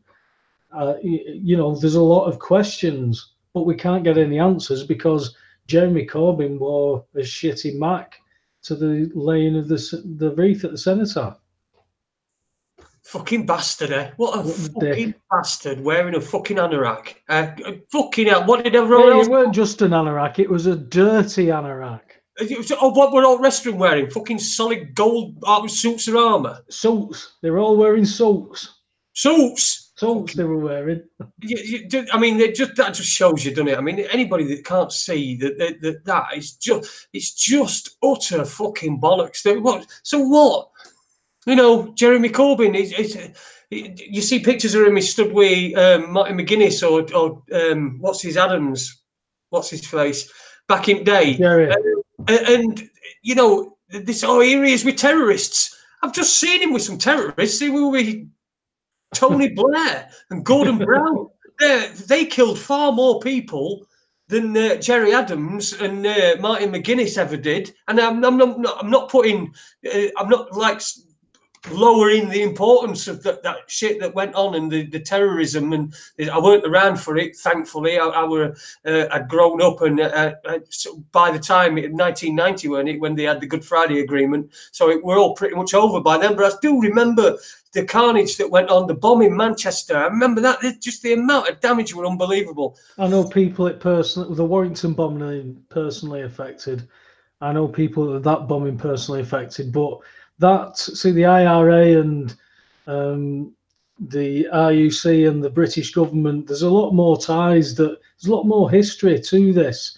You know, this is all about provocateurs, and it's all about manoeuvring pieces and political powers. And people won't bother to understand that whilst they're being entertained, because it isn't particularly interesting until you realise the gravity of what this means to your life. It impacts on everything that you've been manipulated from cradle to grave. Everything is now being stolen from you. Private property doesn't exist. People tell me, well, I paid my mortgage off, I own my property. I said, no, you own the title. They don't own the property because that's not how the system is. They didn't know what to do about that. So people have got to start asking questions because they're just going to run away with everything. Well, yeah, people are going to have to start asking questions because it is a talk show, after all. Have we got any questions? I mean, all I've heard is shitting and farting and everything so far. Is there anything intelligent coming from the chat room? We've got a few people. We've got Denny saying, "We cunt, I sent you a message. You never answered, you wee cunt." The IRA were infiltrated by security services, ergo the government know of the bombings in England. So yeah, that's a pretty good point there. I think it's Tony who makes that. Yeah, there's a lot of evidence, and there were a lot of people stitched up as well, weren't they? That were quite obviously not terrorists. And I'm thinking of the Birmingham 6 and the Guildford 4 and all these miscarriages of justice that we had. So there was some pretty nasty underhand things going on all sides during that time, weren't they? And if you'd have been involved in that, just imagine if you were involved in that and you were involved in it on the side of the terrorists, yeah, you'd be forever wondering who it were that were infiltrating you. You know, it were, and I know that whenever they did shoot them, didn't they? Where if they found anybody, I think they had this 2, 4, or 6, weren't it? With 2 were ankles, 4 were ankles and knees, and 6 were ankles, knees, and elbows. These are that they used to inflict on people before shooting them in the back head. I know, yeah. But you know, it's when you get into that world, and on either side, when you get into that world, it's such a dangerous world, and it's such a place where you must be paranoid constantly paranoid that, you know, you're going to put wrong anorak on. Just a minute, Jason. When you say terrorists, can we be a bit more specific? Are you referring to the Crown terrorists or the Republican terrorists? All of them. One man's terrorist is another man's freedom fighter, isn't it? Yeah. One man's, yeah, something like that. Anyway, right. Anyway, we've got 8 minutes left, and we've not got we're not going to play out, so we've got this 8 minutes. So how are we going to fill this, Webby? We've got 8 whole minutes of radio to fill. So we can't tell you what's coming up because we don't know yet. We're going to get that sort of this week's to look at. Next week's shows will be Monday, Tuesday, as usual. We'll be back. Obviously, Andy is going to be leaving us at some point, and his participation will evaporate. But you probably, I don't want this to. I don't want this to sound like, oh, you probably won't notice, like, because I'm going to say you probably won't notice, but I'm meaning in a way that is just going to slowly be less and less talking and visible on screen. So that's what's going to be happening as well. Go on, Andy. And more stoned. More and more stoned. What else is there to do? What else is there to do in a debt-based economy where you can't pay your bills? You just cannot fucking pay them, so you better not be. You're learning something new every day. Would you like to know that the Madeleine McCann Fund has just been gifted 150 grand by the Home Office? All right. To keep looking for her. Any news on the Jason Holmes Fund? Don't know. Have you got in touch with the Beckhams? No, thanks. Well, that's 2 fucking lifetimes, believe me. Right, well, so we're sort of wrapping up here, aren't we? We're winding down. 6 minutes left. We're going to fill these 6 minutes if it kills us, which it probably will. Oh, but I can tell you, Joan is going to be on People's Internet Radio right after us as well. So go over and support Joan in the People's Internet Radio chat room and listen to her show. I just saw that in the chat room that she was just leaving. Go on. I believe Cookie Monster's on tonight as well. So you've got a split decision there, either Cookie Monster or Joan. I don't know what either of them are talking about, but I know Cookie went on last week because he wasn't very well, but hopefully he's back and he just maybe hasn't heard about us being on tonight. So is Cookie Monster on as well, or is Cookie Monster on with Joan? No, Cookie's on his own channel. He does his own thing on. I think he starts just before we finish or as we finish, and then Joan's on peoplesinternetradio.com, where we used to hang out. We did back in the day. Well, I think we're in for an interesting happy pagan time, isn't it? They always seem to like to bury, bad news at Christmas times. Oh, I don't know. We've had a tsunami, didn't we, on Boxing Day one time? But it was all right for me. Yeah, was that not natural, though? Was that not a natural tsunami? I don't know. I have no idea. It might have been a directed energy weapon. It might have been. Dr. Judy Wood pulling the knickers down. It could have been anything. I don't know. But it's that's the sort of thing we don't really get very much around Christmas. I don't think. I think they don't want what they don't want to do, because most of it's fabricated anyway. They don't want to put people off going and spending money. So that's and we've not really had anything of a summer, have we? On the terrorist front, it's just all been. I suppose it's all been all the media coverage has all been about the right wing stuff and Trump and anything that you could tar, any brush that you could tar him with. I mean, listen, I'm not a Trump fan. I've just another puppet for me, but just the way that people can't see that the amount of vitriol coming from the media over here as well. You know, I got in touch with Dave Sumner again. I'm going to have him back on. He unfortunately got beaten up in Leeds. Wow. So he's when he's recovered, he's going to be coming back on the show and telling us about what's been going on. So that's someone to look forward to. I'm just waiting for him to send me a message. So he said he'd send me one as soon as he felt up to it. Well, that just going back to what has been in the news, we were talking about how bad Sweden was getting. If you look at London now, the amount of stabbings and knife crimes. I've just watched an article today where there's a lad that is beaten on the floor and he's macheted a few times by these lads in broad daylight. There's just, like I said, these people have. There's no shame in them. There's nothing there. There's 4 lads who are actually in the dock. Who have raped and killed a Swedish girl, and they're laughing and joking amongst each other. What do you do with people like that? Yeah, Sheffield as well have been on increase. There were one yesterday at Meadowhall, apparently. My missus has just told me in car park. So perhaps people Christmas shopping might not feel quite as secure as the people that are putting on this. Whatever it is, I just don't even know what it is. Don't know whether it's a film or it's a dream or it's a. Well, if it's a dream, it's definitely a nightmare, isn't it? It's a mess. It's an absolute mess, mate. Because you've got people who do. There's good people who do great things at special times for families, and that's got a few and far between for a lot of people. But I know people that celebrate Christmas for what I remember it being, which was a family thing where families could get together and spend time with each other, whether they liked it or not in some cases, but they spent time with each other. That doesn't seem to happen anymore. And it seems to have got less and less. And culture has definitely been changed by a design.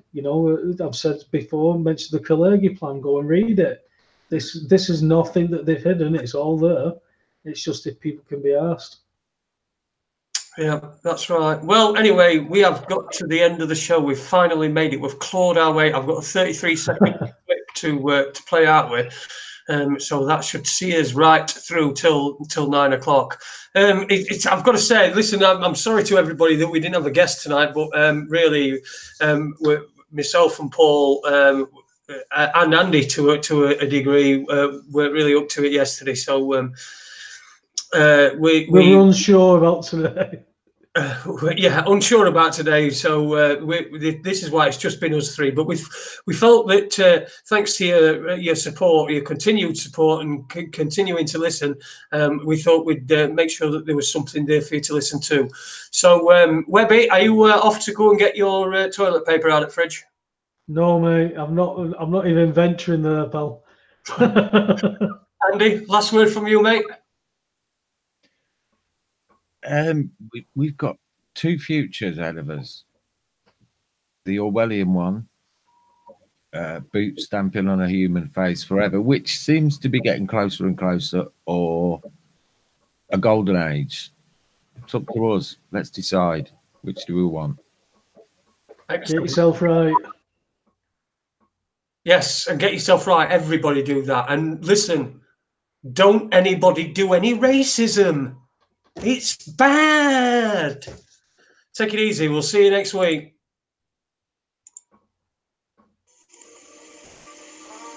It's grand to find a comfortable chair when you're getting on a bit or you've got arthritis. My niece got this from Shackleton's, Shackleton's original high seat. Never thought it'd be so easy to get in and out of. First she sent for their brochure.